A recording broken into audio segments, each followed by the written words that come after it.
Кніга Ярэміі, раздзел 43.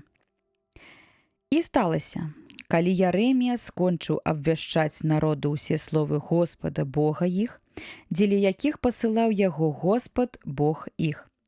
Сказалі Азарыя, сын Асаі, і Йоханан, сын Карэя, і ўсе людзі дзёрзкія Ярэміі так: «Няпраўду ты гаворыш. Не пасылаў цябе Господ Бог наш, каб ты казаў: не ідзіце ў Егіпет, каб там качаваць. Але Барух, сын Неры, падгаворвае цябе супраць нас, каб выдаць нас у рукі халдэяў, каб яны павялі ў Бабілон». І Йоханан, сын Карэя, і ўсе кіраўнікі войска ды ўвесь народ не паслухалі голасу Господа, каб заставацца ў зямлі юдэйскай.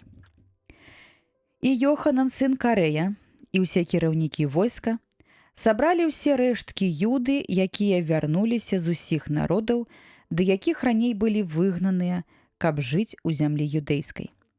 Мужчын, жанчын, дзяцей, дачок царскіх, ды ўсіх людзей, якіх Набузардан, кіраўнік целаахоўнікаў, пакінуў разам з Гадаліяй, сынам Ахікама, сынам Сафана, і прарока Ярэмію, а таксама Баруха, сына Нерыі.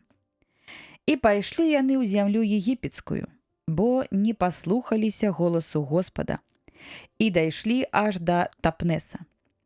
І было слова Господа да Ярэміі ў Тапнесе такое: «Вазьмі ў рукі свае вялікія камяні і ў прысутнасці людзей з Юды схавай іх у гліне цагельнай пры ўваходзе, які ёсць ля брамы фараона ў Тапнесе. І скажы ім: гэта кажа Господ магуццёў, Бог Ізраэля.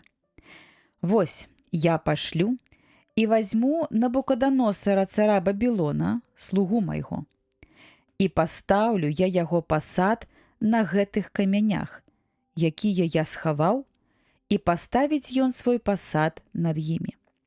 І прыйдзе, і ударыць зямлю егіпецкую, і каго асудзіць на смерць, той пойдзе на смерць. Каго на няволю, той пойдзе ў няволю. Каго пад меч, той пойдзе пад меч. І запаліць ён агонь у капішчах багоў егіпецкіх, і спаліць іх, а тых забярэ ў палон, і ачысціць зямлю егіпецкую, як ачышчае пастух ад вашэй адзення сваё, і выходзіць адтуль у супакоі. І паломіць ён таксама слупы Бет-Самеса, якія знаходзяцца ў зямлі егіпецкай, ды капішчы багоў егіпецкіх спаліць агнём».